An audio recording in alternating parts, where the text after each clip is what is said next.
In Module 5, we'll be looking at quadratic functions. So in this module, we're going to examine quadratic expressions, which are expressions of the form ax squared plus bx plus c, where a cannot equal 0. The reason for the limitation on a is that if a were to equal 0, our quadratic term, so our squared term, would cancel out and we'd be left with a linear expression. Given a quadratic expression when a is equal to 1, it reduces to x squared plus bx plus c. And we want to factor a quadratic trinomial or expression if possible and express it as x plus m multiplied by x plus n. For these expressions to be equal, c must be equal to the product of the factors m and n, and b must be equal to the sum of the factors of c, and b must equal m plus n.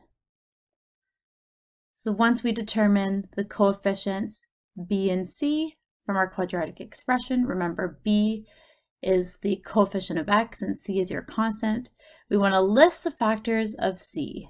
So we find any two numbers that multiply to give us c.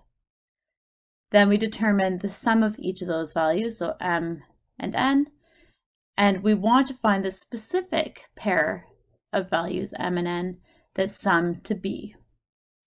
Then we write out our factored expression as x plus m and x plus n. And as with most things in math, when we have a list of steps to follow, it's best to apply it and practice using the method.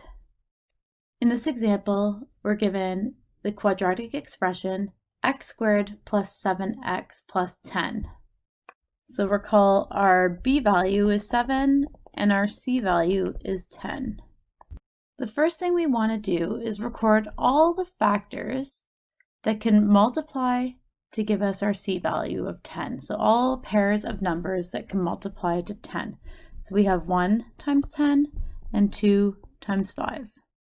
Then we find the sum of the factors.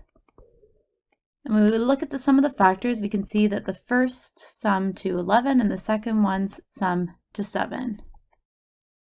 Our goal was to find values m and n that multiply to 10 and add to 7.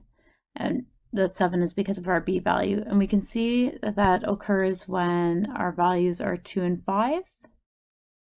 And therefore we can write our expression as being equal to x plus 2 and x plus 5. As with our common factoring questions, we can take our factored expression and expand it using FOIL to check if it equals our original expression.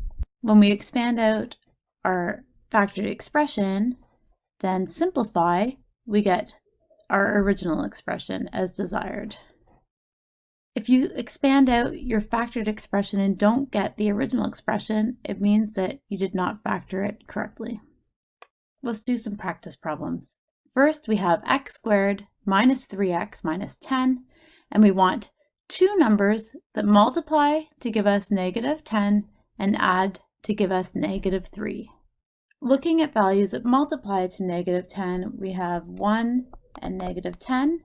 We can also have negative 1 and positive 10, 2 and negative 5, negative 2 and positive 5.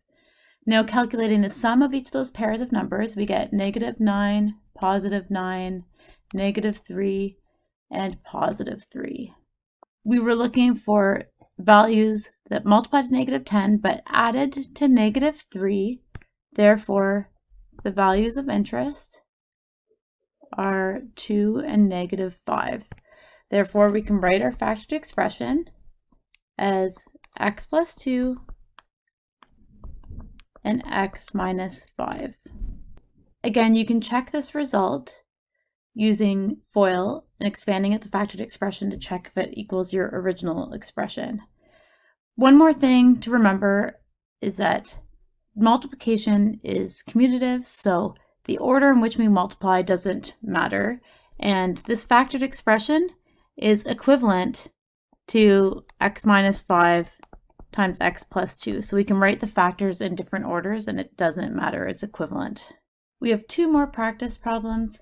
Pause your videos, consider the factors of c and whether or not they sum to the desired b value, and then factor your expression. With practice, this becomes a lot easier, and you don't necessarily need to write down every single possible list of factors for the c value. After a while, you become comfortable with the different values that will work to factor an expression, and you can do so without listing every single pair of possible values that multiply to c. So make sure you do the recommended homework problems and take a look at all the different ways to factor quadratic expressions.